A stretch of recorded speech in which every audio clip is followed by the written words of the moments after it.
بسم الله الرحمن الرحیم.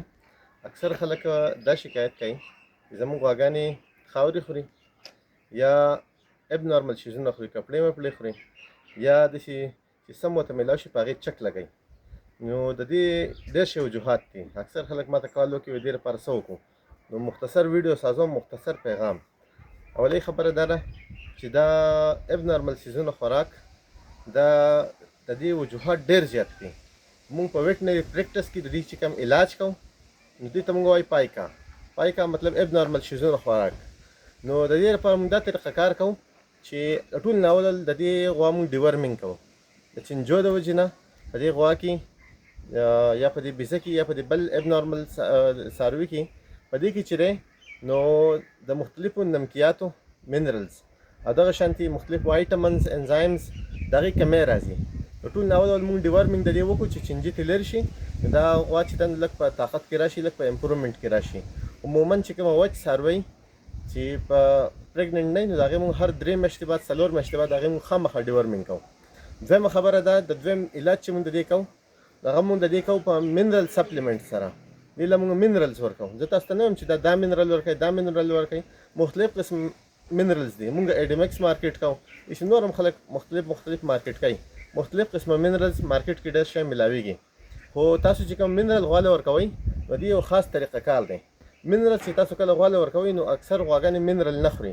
چې د هغې نه خوري نو د هغې لپاره ځکه چې په هغې کې اکثر د وایټامنز بوی وي یا په هغې کې چې دی د منرل خپل بوی وي، نو دا چې نه خوري نو دې لپاره دا طریقه کار دی چې لږ لږ به سټارټ کوئ، لکه 100 ګرامز پر ډے دا د دې ډوز دی مثال په طور باندې. نو تا به د 20 ګرامز 30 ګرامز نه لږ لږ به سټارټ کړې، لږ منرل به سټارټ کړې او دا به چې دی دا به غوا له ورکې یا دا بیزې له ورکې د هغې څه به چې دی ستا څاروی د دې څه عادت کېږي، قلاره به دا د منرل خوراک شروع کوي.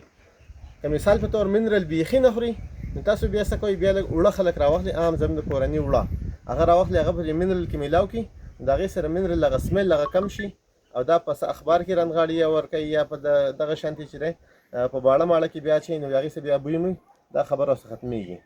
درېیمه خبره ده چې کومه کرونیک ډیزیزز دي، مثال په طور باندې اوږده بیماري ده، څه د دغه بیماري ده، د بلډ پیراسایټس مسله ده یا دې ته بل څه مسله ده دې غوا ته تا منرلز ورکړه، تا د دې چې دی نو ډیورمینګ وکړو، د دې څه ستره مسله حل نه شوه، د دې نه بعد به ته څه کوې، دې نه بعد به ته چې دی نو بیا خامخا څوک ډاکټر څوک کنسلټ کا چې ته دې ته کرونیک بیماري نه وي، کرونیک څه مسله ورته نه وي. نو چې کرونیک بیماري ورته نه وي دا انشاءالله تعالی ستاره مسله دا به مکمل طور باندې حل کېږي. غوا به چې د اب نارمل شیزونو خوراک، د هډوکي خوراک، د پلاستیکان خوراک دا سیزونه پرېږدي. چې کله پلاستیکان ډېر وخوري، هډوکي وخوري یا خاورې وخوري دا غوا پر معده کې جمع کېږي، پر یومن کې جمع کېږي او دا چې جمع شي د دې نه ډېرې مسلې سازېږي. ځکه خاورې چې کومه ده جراثیمو چې دی د هغې مطلب یو بنیادي ځای دی، په هغې کې ډېر زیات په سوونو په کروړونو جراثیم دي، هر قسمه بکټیریا، وایرس، پنجای، هر قسمه شیزونه په دې کې ورپکې دي. نو ستاسو غوا ته دا ډېرې سیریس مسلې دې نه پیدا کېدی شي، خصوصا که ستاسو په غوا کې بیا د ریومن یا د ایبومیزم السرز وي، معدې زخم وي، نو بیا خو نور هم غټې مسلې کېدی شي. نو دا یو مختصر پیغام و چې په دې طریقه سره تاسو د غوا د اب نارمل شیزونو د دې د خوراک د تاسو علاج کولی شئ. د دې نه علاوه یو بله خبره پکې دا وکړم چې مثال په طور باندې ستاسو غوا بلربه ده یا وچه ده یا لنګه ده، د دې لپاره د هر یو سټیج لپاره جدا جدا قسم منرلز هم مارکیټ کې میلاویږي چې منرلز خلک ریګولر ورکوي، ټول کال ورکوي. نو د هغو لپاره بیا د هر یو سیستم سره متعلق د هغې سره لکه ځینې خلک وایي زموږ غواګانې په هیټ کې نه راځي، نو چې ته منرل ورکوې په اوپن پیریډ کې چې ستا کله غوا وچه ده په هغې ته منرل ورکوې دا مسلې ستا حل کېږي. ستا شوده کم شو دي، غوا دې لنګه شوه مثال په طور شودی کم شو دي، ته منرل ورکوې ستا شوده به سیوا کېږي. دغه شانتي چې ستا نورې څه مسلې اکثر دا مسلې چې دی دا د وړو منرلز، مایکرو منرل، میکرو منرل د دې د کمۍ د وجې نه پیدا کېږي.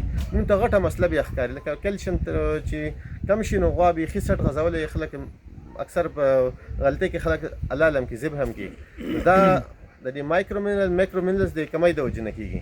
نو خبره دا ده باید خبره دا ده چې موږ د خپل غواګانو د منرل ډیفیشنسیز دغه شانتي د هغې د ریګولر ډیورمینګ د هغې خیال وساتو او انشاءالله تعالی د غواګانو نه ډېره فایده واخلو.